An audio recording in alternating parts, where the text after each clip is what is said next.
Assalamu alaikum, I'm Aisha and you're watching Samaa News. Here are today's headlines. US President Donald Trump says the United States may launch a second military strike on Venezuela following the capture of President Nicolás Maduro if remaining members of the administration do not cooperate with his efforts to get the country fixed. Trump's comments to reporters aboard Air Force One raised the possibility of further US military interventions in Latin America and suggested Colombia and Mexico could also face military action if they do not reduce the flow of illicit drugs to the United States. Chinese Foreign Minister Wang Yi has said that Beijing cannot accept any country acting as the world's judge after the United States captured Venezuela's president, Nicolás Maduro. Wang told his Pakistani counterpart, Ishaq Dar, in Beijing, that China never believed that any country can act as the world's police, referring to sudden developments in Venezuela without directly mentioning the US. He said the sovereignty and security of all countries should be fully protected under international law. The Cuban government has said that 32 of its citizens have been killed during the US raid on Venezuela to extract President Nicolás Maduro for prosecution in the United States. Havana said there would be 2 days of mourning on January 5th and 6th in honor of those killed, and said funeral arrangements would be announced. The Cuban government statement gave few details, but said all the dead were members of the Cuban armed forces and intelligence agencies.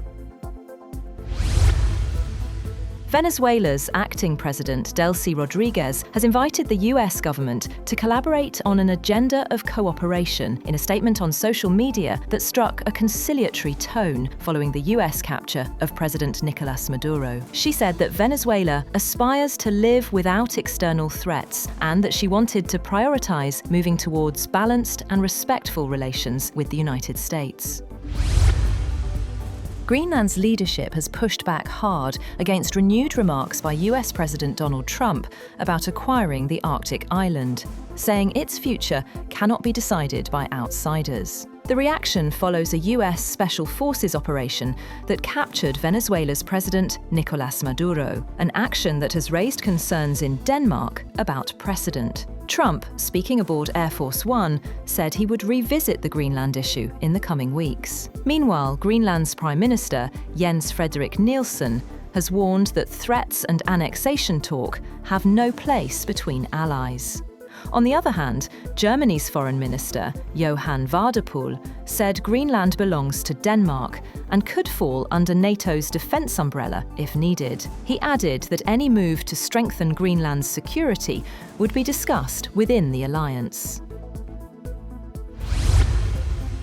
Ukrainian President Volodymyr Zelensky has announced a change at the top of the country's security service. SBU Chief Vasyl Malyuk will be replaced, with Special Operations Commander Yevhen Kamara set to become acting head. Zelensky said Malyuk would now focus more on combat operations. China and Pakistan have reaffirmed their all-weather strategic partnership during the 7th round of the China-Pakistan Foreign Ministers' Strategic Dialogue, pledging deeper cooperation across diplomacy, security, economy, and regional stability. Both sides held detailed discussions on strategic and political cooperation, defence and security, economy, trade, investment, and cultural and people-to-people exchanges, while also reviewing regional and global developments of mutual interest. China and Pakistan also agreed to build CPEC 2.0, aligning development plans and focusing on industry, agriculture, and mining.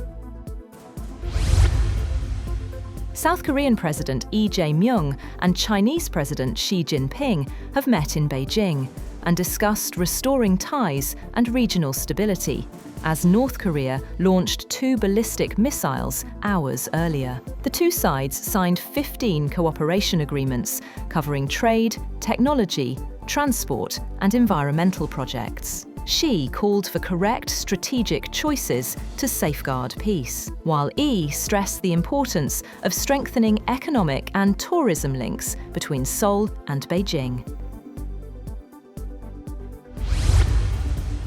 The United States may raise tariffs on India if New Delhi doesn't meet Washington's demand to curb purchases of Russian oil. Donald Trump told reporters aboard Air Force One to a question on India's Russian oil purchases that they do trade and the US can raise tariffs on them very quickly. That's all for now. For more updates, visit www.samaa.tv. Thank you for watching Samaa News.